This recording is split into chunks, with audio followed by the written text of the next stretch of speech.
Let's start with a reminder of what the jackal position should look like.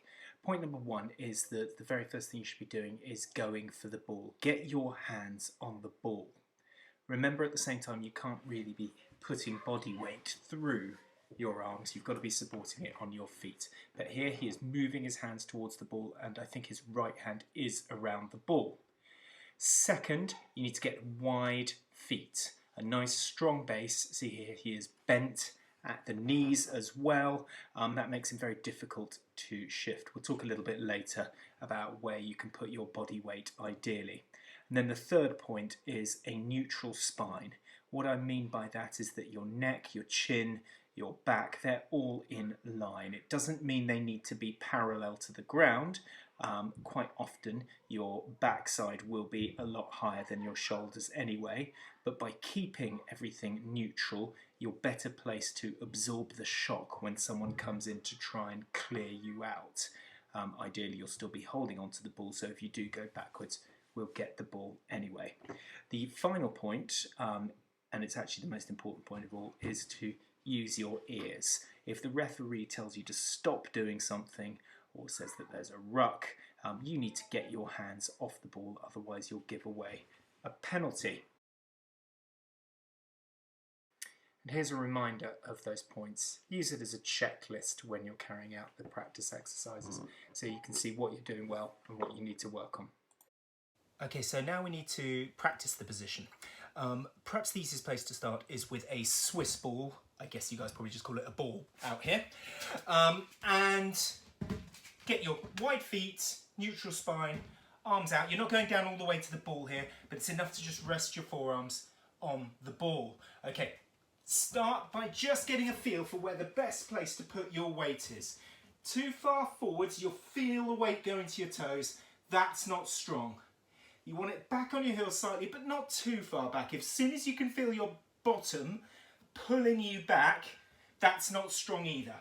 So I've got my neutral spine, wide legs, arms out like this, and now I'm going to roll the ball forward and chase with my feet. A really good chance to practice the position under different pressure.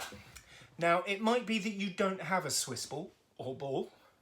Well, in our house, we have a wheeled chair that can do the job nicely. Here we go. Again, that wide base, neutral spine, just using the forward movement to check my position. Okay, so the point of using something that moves, like an office chair, like a Swiss ball, or whatever you can find, is that you can check your position a bit better.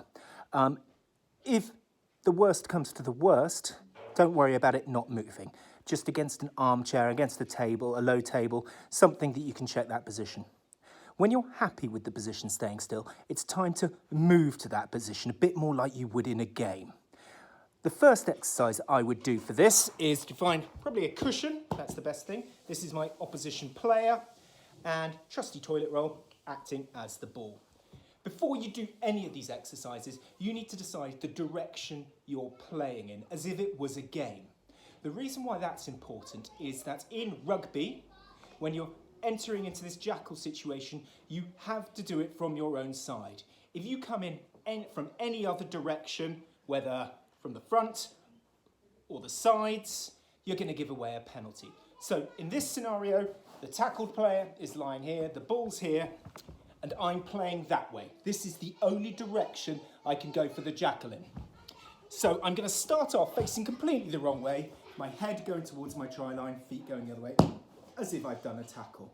And then I like to call this doing the gorilla, because it kind of reminds me like a gorilla. It's a great way to practice getting in that position. I've made the tackle, and now I'm going to be the tackler and the jackler. So tackle, up, wide, on. Not sure I grabbed the ball first there. So I'm checking my checklist. Were my feet wide? Yes. Was my spine neutral? I think so. Did my hands go straight to the ball? I don't think so. So I'm going to go again. Down, and up. Better, but I still need to practice. And getting you to practice moving into that nice strong position. That's not going to be the same as a lot of the situations you come across in a game, however, where you're having to actually move as the supporting player towards the tackle. with a bit more movement comes a bit more challenge. So this is what I've set up to help me practice.